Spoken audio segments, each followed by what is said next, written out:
Hello and welcome to Dicejesters. My name is Julie. And my name is Dave. And today, Dave and I will be playing our 5th game in our 10x10 challenge, which if you're new, a 10x10 challenge is you pick out 10 games in a year, I guess, like at the beginning of the year, kind of like a New Year's resolution almost, and then you plan on playing those 10 games 10 times.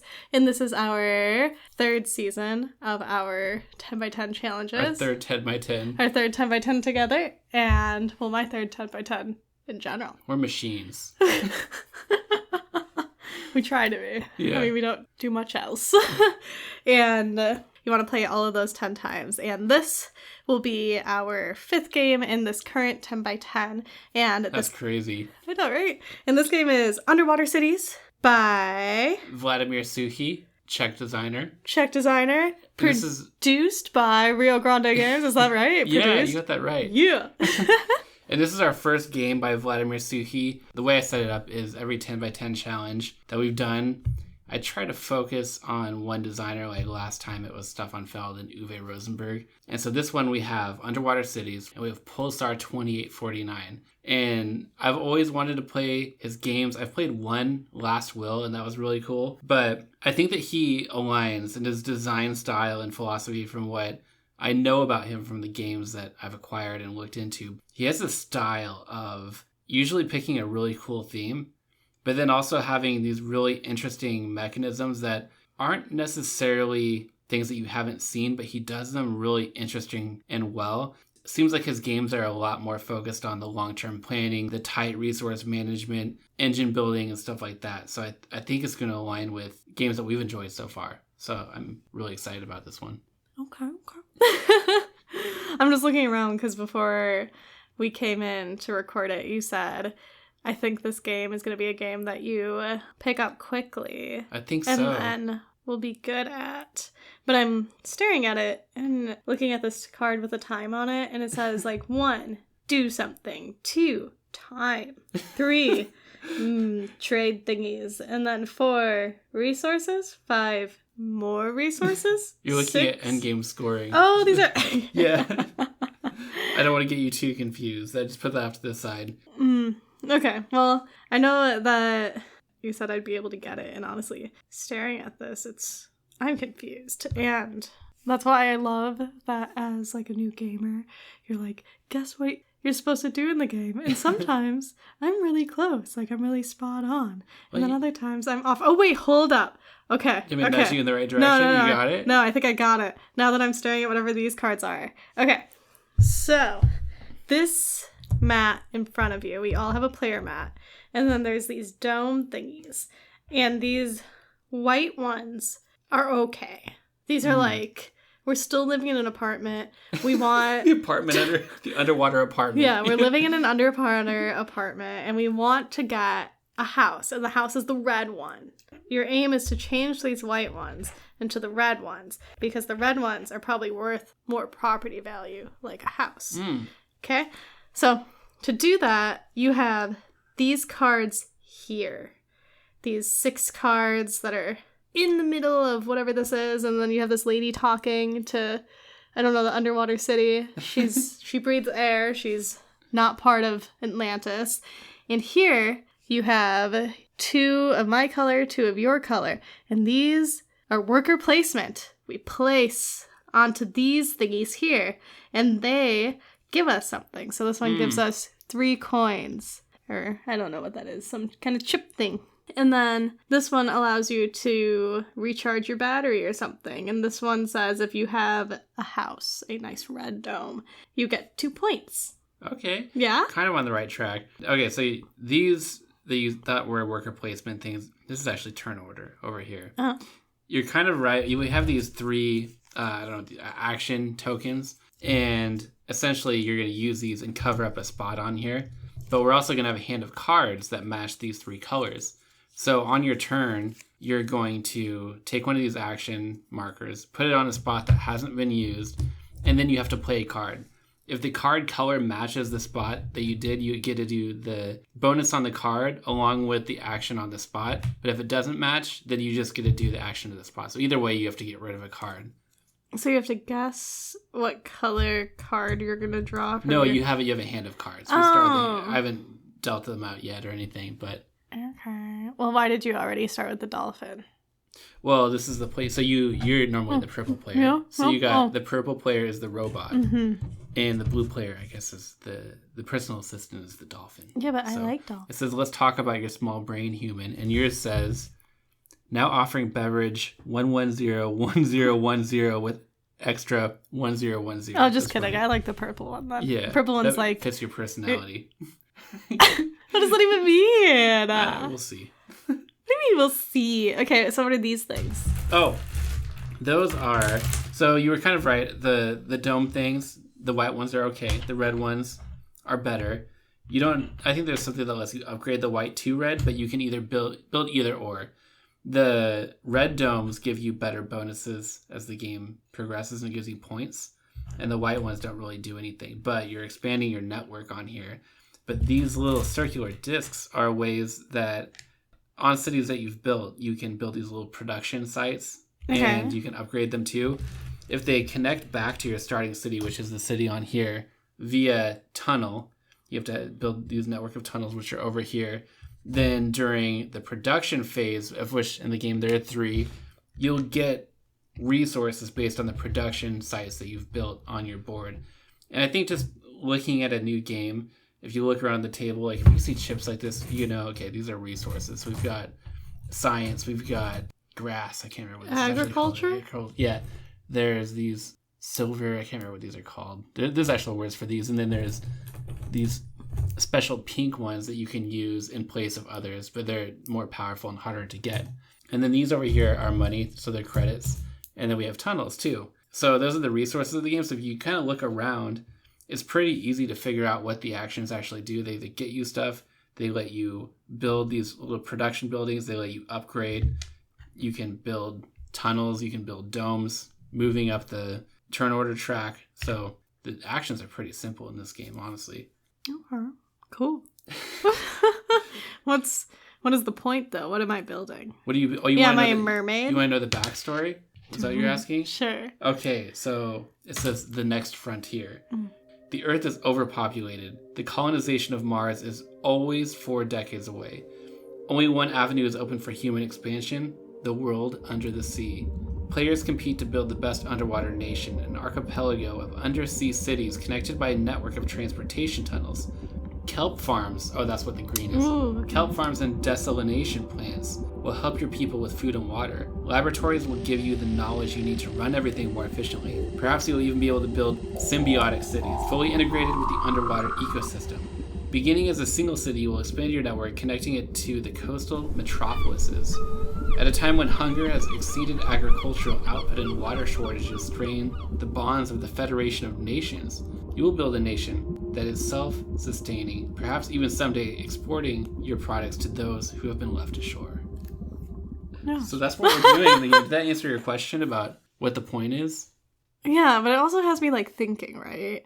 You're like, oh, okay, so, like, the Mars concept. That would be leaving Earth's atmosphere. Why don't we build underwater Okay, this got cities? you thinking. Yeah, okay, this got me thinking. Is it feasible? Maybe. Well, I don't see why not, because algae, great source of oxygen. Like, most of our oxygen comes from, like, water plants that I can't think of the name of right now. I think it's algae. Like, we have trees and stuff like that, but a lot of it comes from the ocean, because if the trees were to be wiped out, we could live however many years still because of the ocean one. So, if we build underwater domes with light, yes, plants, okay, just listen, plants take in our carbon monoxide. Monoxide. I think it's monoxide. Plants create oxygen for us. Yes. We breathe. Plants create food for us. See, it's plausible because the Earth is as if it is a dome. You sound like you're about to go win the Pulitzer Prize or something. A what surprise? The Pulitzer Prize? The Pulitzer Prize. What is that? It's this prestigious award that people get for having novel ideas or changing the world in some kind of way. Oh, wait, you just have to have an idea? I don't know the criteria. I have so many I've ideas. never been considered for the Pulitzer Prize before. I don't even know what this is, but I want it. Well, let's go for it. I'll Okay, start so with underwater cities. we'll start with underwater cities. We'll start with the first playthrough, and then I'll go for whatever this award is that you discussed. Yeah, no, that sounds incredible. Okay, well then, let's just dive right in, yeah?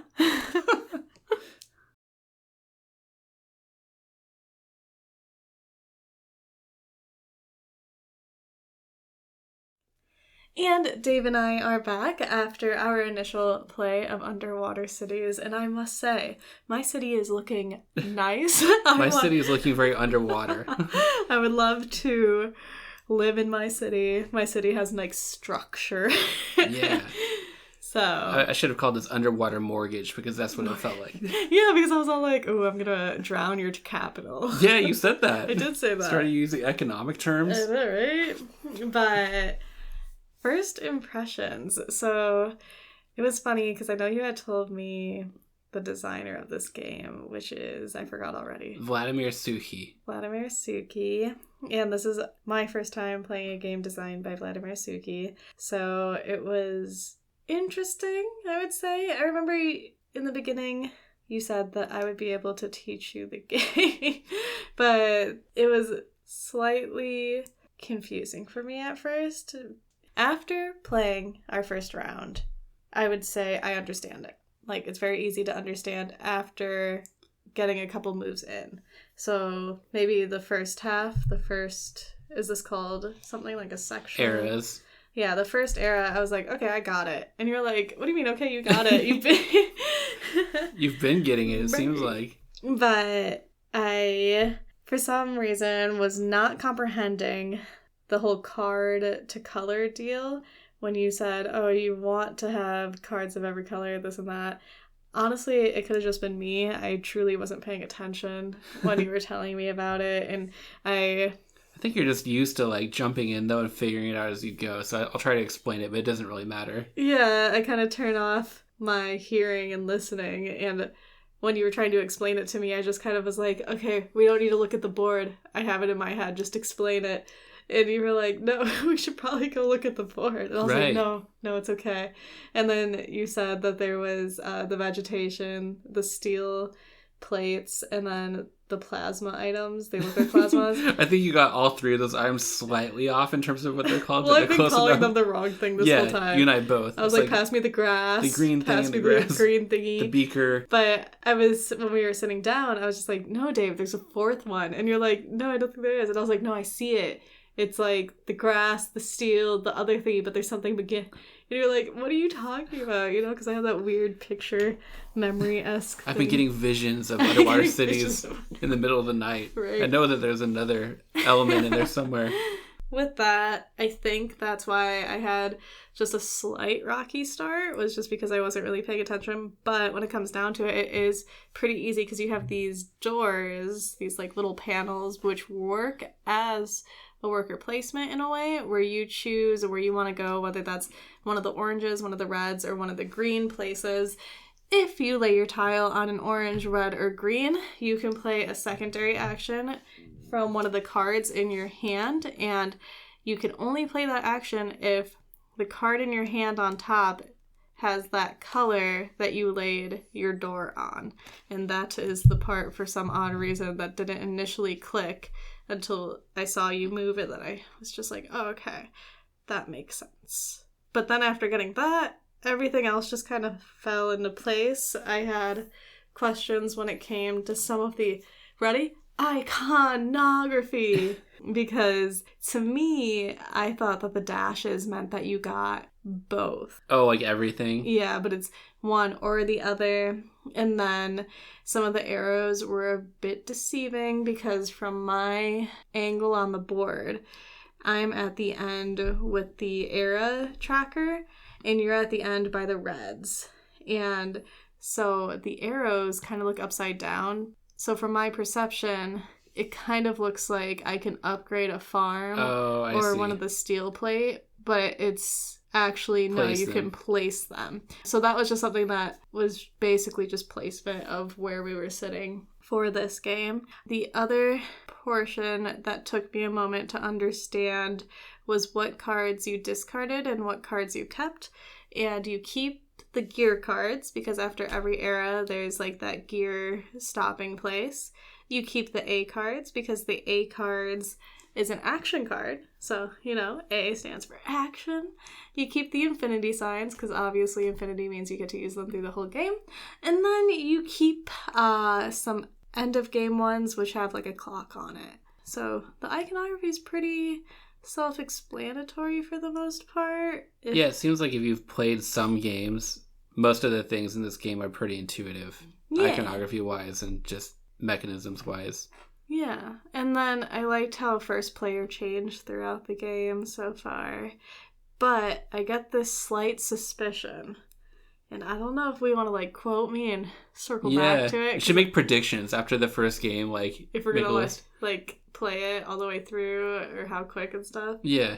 So based on this play alone, the reason I asked if this was a Stefan Feld game when we were playing it was because I was slightly confused and whatnot from the points.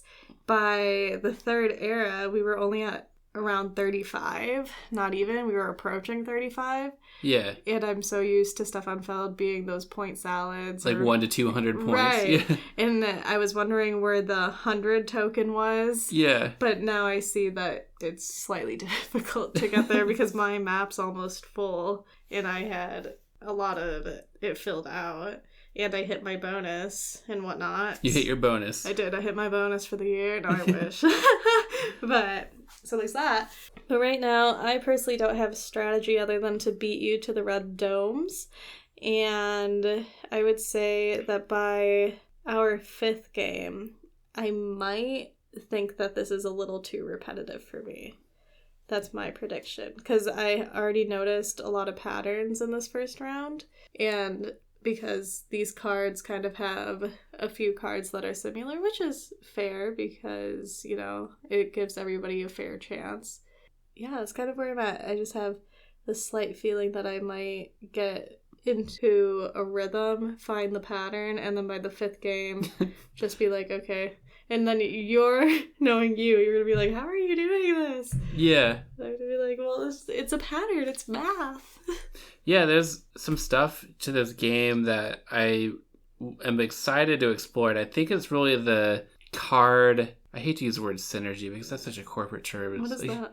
How things kind of work together. And yeah. I do love tableau building. It's funny because you were asking what games are similar to this one that we've played.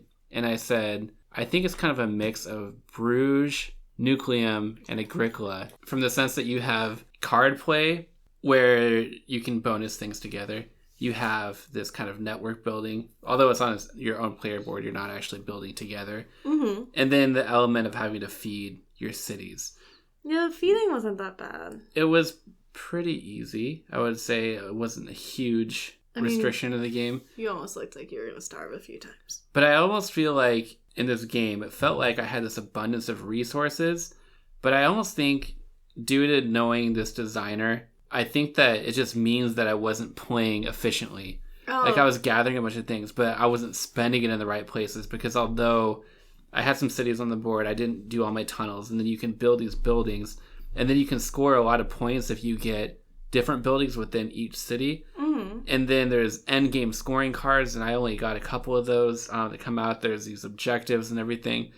So I think I got all the objectives. I just kind of stumbled my way through this first game trying to figure out like what to do. And then when we got to the end and I realized the end game scoring with the different types of buildings in each city, because there was a point where I was like, what's the point in even building one of these clear domes when they don't give you anything at the end of the round? But they actually do if you can get the right buildings in there. So the point is to have a full board with like all these different buildings within each one, because in the end, all the resources that you get can be converted into points too. So I think at first glance, as I was playing through the first game, I was like, wow, I keep getting all this stuff and it feels like just this abundance of stuff. Yeah, you kept going, I got all this cred. Yeah, but then I wasn't spending it in the right places, or I wasn't spending it wisely to be able to maximize my points. So I think as the game goes by, and especially how there's 3 different decks with eras 1, 2, and 3, we'll start to learn what kinds of cards are in there. And I think we're playing on a little bit too small of a table. We should go to our main table to play this, because I can see having a bunch of cards on the table. You want to know like what's what and how things work together and everything too. So yes, blame the space.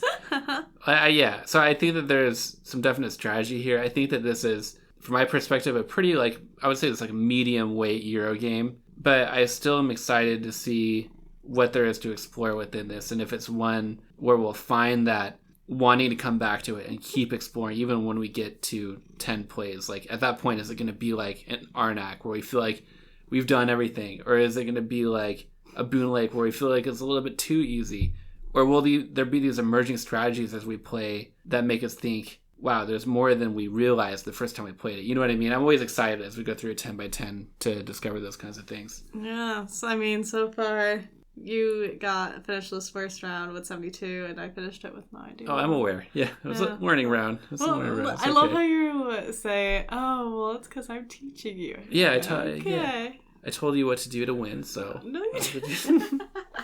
I think a missed opportunity for me in this round was knowing or remembering that you could upgrade your tunnels, because those give you points at the end of each one. Any of your... Oh no, and then toward the end, yeah. So.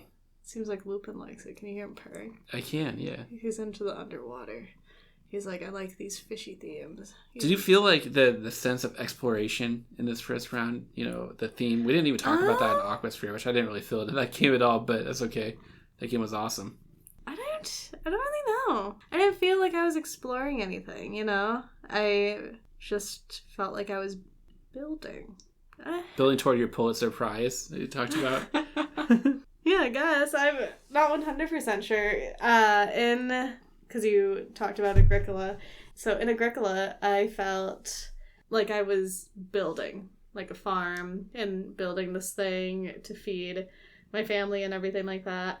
But for this one, I guess it kind of feels more distant in a way, because you're feeding these domes. Like, I get that the domes you don't have is a the city. meeple. You're missing the meeple and the sheep and everything. Yeah. You convert directly into food. Exactly. I'm missing the more personable. Yeah. Is that the correct? There should be like a follow-up game. You know, there was a Stephen King book, Under the Dome, which was a terrible book, by the way, but but it's almost like there should be a follow-up game to this where we go inside a dome. You know, because each of these are cities. So what's going on inside the dome? I want to know. What's going on inside the dome? Yeah. I don't know, Dave. It's a little abstracted. Going on inside the dome? That'd be really cool. And I don't know, this would probably be really expensive. But if they could incorporate, like, lights, and then if you got, like, one of each, the money, well, the credit, I guess, the grass thing, and the steel... If you could get at least one of each of them, you get to turn on your bulb. Oh, and it like lights up, like a beam. Because then I'd be really into it. I'd be like, ooh, my town's all lit up. Your town's all dark. You can't afford electricity in yours. It almost feel like extraterrestrial in a sense. You know what I mean? Like you obtain the extraterrestrial intelligence. Or you had like a person in scuba gear that you kind of like moved around the board. Scuba Steve. Yeah. Conditioner. Lupin, I don't know. He's just attacking my arm. Yeah, he is. I think he's ready for us to get into the next round. Dive in. Come up so for many air. Water puns. I just wait till we get to space, because I don't know if you realize, but this 10 by 10 challenge we organized by... I tried to organize loosely. We had land, you know, with Arnak. Okay, you had land. Boon Lake. Yeah. Kind of like water, but... And then Cooper Island. We made it to shore, and we were exploring the island. Shore. And then Aquasphere, we went down. Wouldn't it have made sense if we started underwater? And then it made it to shore in Cooper's Island, then land? See, I didn't want to start with space, and then anyway... Well, you can't start with space, no. No, we're going to blast to space at some point. Oh, no, I feel like it should be whoever wins the most gets to blast to space. Whoever loses needs to, like, find someone else to play. No, that's so sad. You could play Lupin. Yeah. Might as well. He'll probably be me at this point. Probably. He is my son. It's my baby. So smart for a kitty. I'm uncomfortable right now. I think everybody listening is. That's okay. They're like, let's hear about Lupin's strategy. They're like, I bet Lupin, he's an attacker. And I'm like, yeah, he does attack.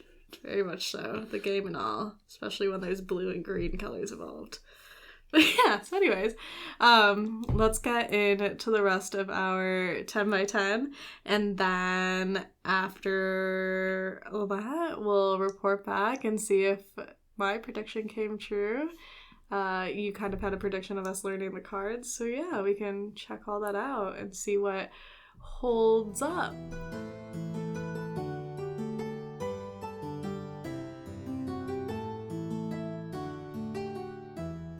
And Dave and I are back after our 10 plays of Underwater Cities, which, even though I played it 10 times now, I still call it Aquasphere for some reason. I don't know if it's the longing for it or what. They both have spheres. They both have spheres. They're both underwater. The domes confuse me.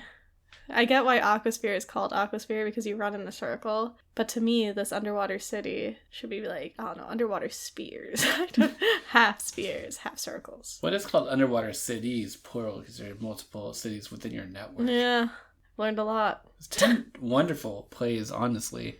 I know, and it feels like forever, you know? Because I don't remember how my first play went, because this one took... Is this one the longest one so far? Now that I'm thinking about it, was this one the longest one that we've done? In terms of how long it took us to complete Yeah, like start to finish. Let's see, May 16th through May 29th. So 10 days. Oh. It feels like It's longer. Like it feels like longer than that. I was even saying, like, wow, it feels like we've been playing this game for months. Because normally we played it once per day. There were 2 days where we played it 3 times. I wonder if one of those bled into midnight or something like that. It must have been. Yeah, because one was Saturday night. We probably did 2 on Saturday and then 2 on Sunday, if I had to guess. Yeah, probably. All I know is that this game's pretty bittersweet for me.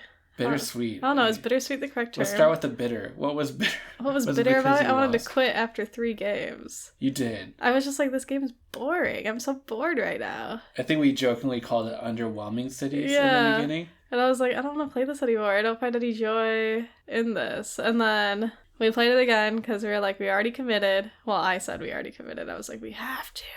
Can't let the people down. And you're like, what people, Julie? And I'm like... Would we be letting them down? That was because we said that we would play this game. And it was on the 10 by 10 challenge. We said we'd do it 10 times. Yeah, because we already started it. We already started discussing it and everything. Even though nobody knows that we start discussing.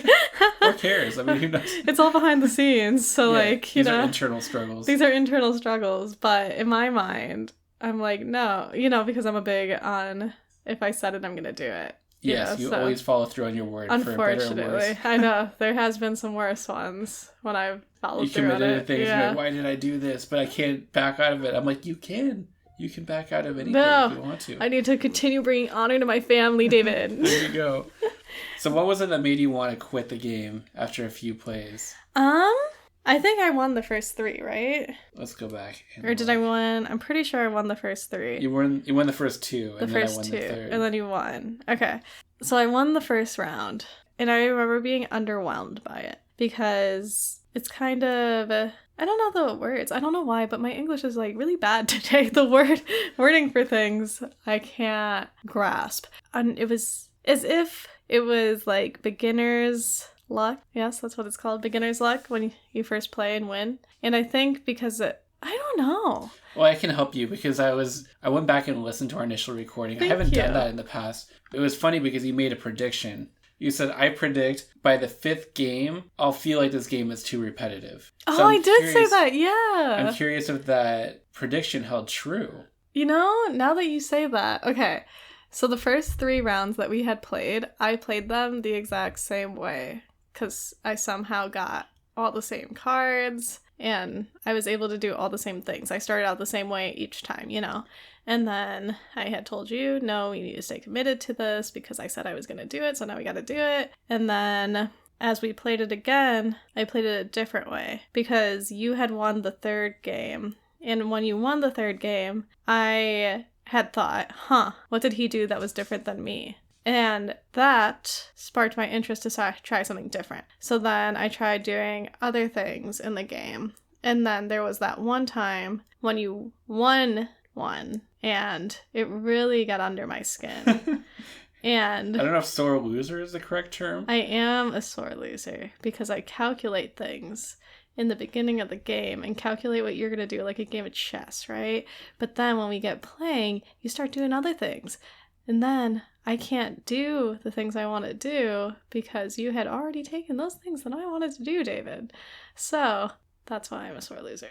Because I already guessed the outcome. Were you watching me closely this whole game?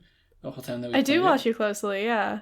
How would you describe my strategy in this compared to yours? And how did you adapt to that? Well, that's what happened, was you were, is it tableau buildings? Would it count Tableau building, yeah. Yeah, so you were building a little tableau so that you could chain effect all your things, right? While I'm over here just getting tunnels and cities and being ecstatic that I got all the reds compared to you. Yeah, there was a game where you got all the reds. I maybe got one, or I didn't get any. No, you didn't get but I still any. won the game. You still won the game. And that was the one. That was the one where I was such... Yeah. The emu came out. Yeah. You're like, ooh, another bird reference. Every episode there's more.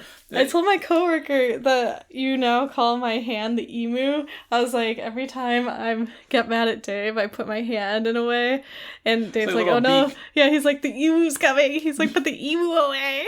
And she was laughing. Scary. She was like, it looks like an emu. I see it. That brings me back to that terrifying experience I had at the drive-thru safari when the emu came up, and I cranked down the window at the manual. The manual crank, so then you gotta crank it back up. And the emu came and was trying to poke its head in my car. It was scary. Anyway. Oh my gosh. No, in Wisconsin, the emus are amazing. I would feed them and they would into my hand full of corn. They would I think I have a video of it. I record a lot of my interactions with wildlife. Apparently. I don't know. So yeah, when I saw that, from that point forward, I was like, I'm going to learn. Oh, the emu's coming out. I'm going to learn how to tableau a build, because every time we play one of those card chaining games, you win. And it just goes me 0 to 200 real quick. What I loved is then you thought you figured it out. There was special cards in the game, and there's the ones on display that cost 3 credits that are end game scoring. And there was the one that really made you angry where I could change it, exchange 15 coins for 13 points. Yes. And you were like, that's crazy. You get all those points. Of course you won the game. But then the games where you went and got that, you lost. What? Nuh-uh. Oh, or did you? No, won. I didn't lose. I won. Maybe. I won or we came, very Maybe close. We tied. Yeah, we tied. Yeah. Oh, I was like, ah. Because I was thinking, that's so many points. But then the last game, I went for some of the better resource conversions. Yes. Trust me, I noticed. Yeah. But I still won. Because I was still learning how to build. That's what's up. So how was your Tableau building experience in this game? What was that like? What was it like? I now know how to build a Tableau, David. This game has gotten you better at building a Tableau. And that means I'm going to get better at winning. In all honesty, though, this game took me by surprise because, yes, after the first round, I do remember saying that it's going to get repetitive because I did see items that I thought would have been repetitive. But after further analysis, it isn't as repetitive as I thought, and you need to do everything. You will not win doing one thing. So just because you have all of the red cities doesn't mean that you're going to win. If you have all of the tableau building, doesn't mean that you're going to win. Because everything costs a resource. So it's a more restrictive game than I initially thought because it was, in my mind, so easy to get resources. And you could find out a way to get said resources. Like in Arnak, if you really needed it, you could figure it out. Yeah. So that was always there. But through our 10 games, which I'm happy that we continued, because now I like the game. But in those 10 games, I had found out you need to find a balance of both. You need to figure it out. You need to figure out how to build cities, how to build tunnels, how to get the plants. So whether that's the farm, the money plant that I can't remember the name of, or the science plant. And the science plant. You need to figure out how to get those. You need to figure out how to upgrade those so that you start the next round with resources. And then you need to figure out how to get end of game cards. And you have to do all of that within a certain amount of rounds, which was interesting because I remember, I don't think I shared this with you, but I remember thinking that there was too many rounds. But once you figure out everything that you need to win, it feels like there's one round missing. Like you could use one more round to finish doing what you need to do. Yeah, I'm glad that you mentioned the feeling like you needed more time to do things, because we talked about this briefly before, but in terms of what makes for a restrictive game, is it that resources are tight or that you have to feed your people at the end of each round, which this one you do, which didn't feel that difficult, but restriction in terms of there being so many things that you feel like you need to do, but you're limited by the number of actions that you can take, which each round there's only 3. And I can't remember how many rounds total in the game. There was like 12 or 14 or something like that. Something like that. But the final rounds of the game felt so intense. I want to be able to meet these endgame scoring objectives in order to get the most points. I want to get past 100. And in order to do that, I need to make sure that I had all the right plants placed in the right place, so you would get the bonuses for the cities with having the different types within it, that it would generate the right resources that I could then cash in for points depending on the cards that I had, have things placed in the correct way, have all of my metropolises connected, have those endgame scoring objectives for the metropolis, the endgame scoring one. Yeah. Maximize on that. This game has such a good beginning, middle, and end from my perspective, where in the beginning you're kind of like searching for cards, trying to get some tableau building going, starting to do some initial building of the city, and then you move into the middle of the game where you're trying to focus on getting good at gathering resources and getting things that you need, and meeting some of those mid-game scoring objectives, which I love getting those, by the way, and getting some bonuses. We were pretty fair on those, okay. And then endgame, having all of your strategy come to fruition and hopefully cashing in all that in order to win the game. Within each of the 3 eras, this was an emerging strategy for me. It really changed my perspective over the 10 rounds, where when I first initially started playing the game, my first thought was I need to throw down cards as quick as I need to, or I need to build things really quick. I need to get things on the board. But then you realize getting things on the board quickly doesn't necessarily do you good, because either you have to feed those cities at the end of the round, you may not have enough for that. It may not actually give you anything. And if you build things too early, you don't get a benefit of that until you reach one of those production phases at the end of each era. So if round 1, you put down all of these farms or plants or whatever they are, you'll have 4 rounds before that actually does anything. So it makes more sense in the earlier rounds of each era to do things that build your engine, and then the last round get things down within those final turns that will then get you resources and ongoing benefits. So what you're saying is we should play it one more time. I do your strategy with my strategy and then choose. Because what I did was I always made sure that all of my cities would be 6 points at the end. You rarely got 6 points, but after that... with the 3 different types within it? I was always so fixated on that, but then the game almost encourages you to try to do double of something within the city. Yeah. So then it encourages you to get less points at the end, but if you do the double, you can collect on... Oh my gosh. Yeah, I done messed up. Because I'm thinking about it, if you do a bunch of farms, right? Because the farms get you 3 points if you have 2 of the farms in each city. So if you stack the farms and upgrade them all to the higher farms, then now each city is 3 points. So getting the 6 points at the end isn't as important, because you're also still going to get that 3 points from that circle at the city because you have 1 whatever on it. There's so much to think about, because this game almost tricks you into thinking that certain things are more important than they are, because you look and you say, oh, I want maximum points for having those different structures in each city. Yeah, that doesn't matter. But they provide you less good benefits throughout the game if you do it that way than if you specialize with one type within a city. Yeah, because if you did that, you can get the benefits, and if you get the benefits, you can build your city more. Yeah. And then you can go back and then add, especially if you get the card that allows you to lay a different one onto that special dotted area, then you'll end up getting the 6 points. So me being fixated on getting 6 points doesn't matter. But at the same time, that's what had me keep up with you. But in the same time, same coin, I probably could have excelled better if I were to go off of yours and do my strategy and find a happy blend with them. See, that's the problem with only playing it 10 times, because we couldn't figure out the strategy, but now that we're talking about it out loud, I need to go play it again because I need to make sure that it would work, or that I have my little city and all of my little pretend kitty fishes swimming around. I don't know what's going on right now, but I don't know. I was just looking at Lupin and he just looks so cute. I could probably play this another 10 times. Okay, I don't know about that.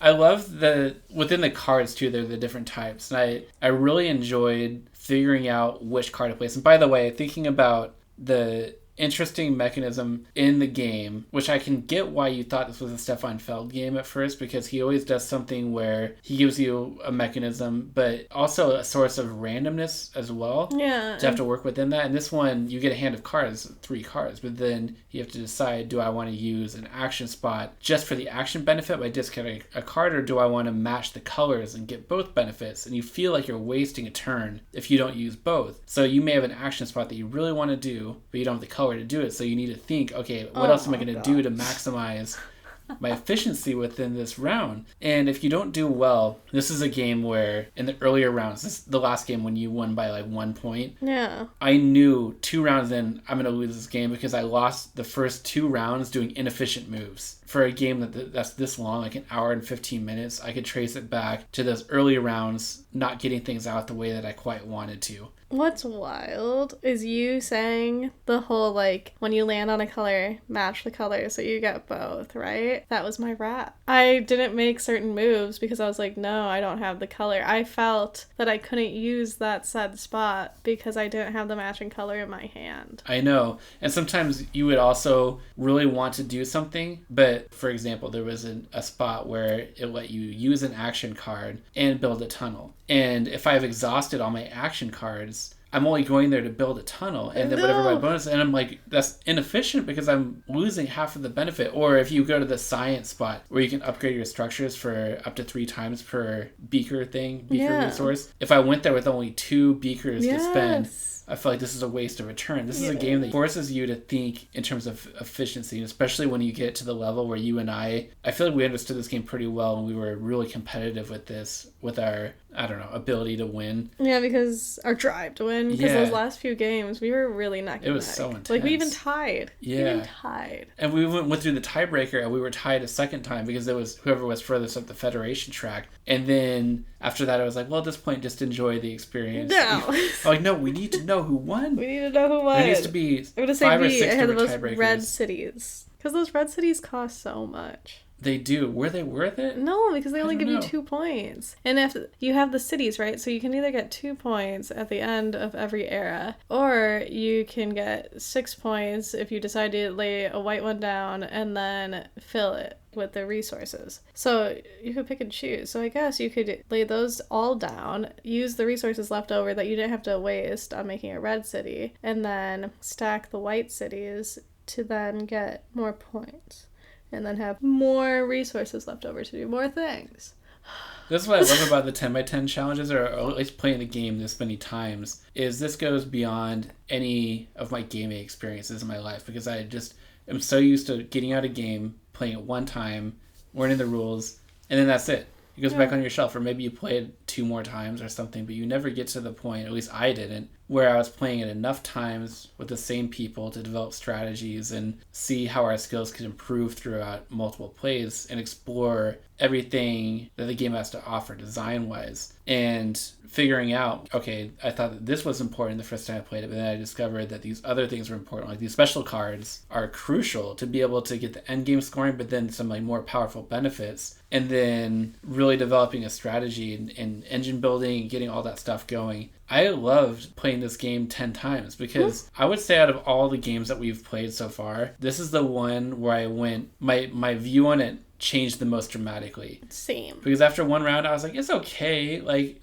there's nothing like earth-shattering about this. I think it's a pretty standard feeling game, at least from my perspective. Like, not that I didn't enjoy it, but if you said, hey, let's end it, I don't feel like continuing, I'd have been fine with that. But then when we got to maybe rounds 4, 5, 6, that's where it really started to sting for me, and especially the last few plays, like, I couldn't wait to play it again. Yeah. And then when we got to the end, the 10th play is funny because today I was packing it all away.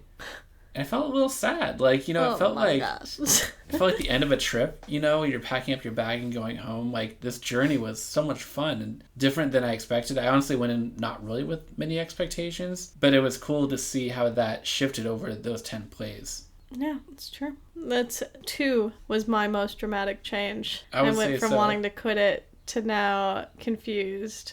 Because I feel like I break most games. Yeah, but you couldn't quite break this one. No. Break the code. I'm still thinking about it. There's an expansion for the game. It'd be cool to pick that up sometime and come back. This is maybe it's in another season. Yeah. Oh, maybe another season where we don't do 10 by 10s. And instead, we play the game until we break it. Until we... Or break our brains. Yeah, whichever one.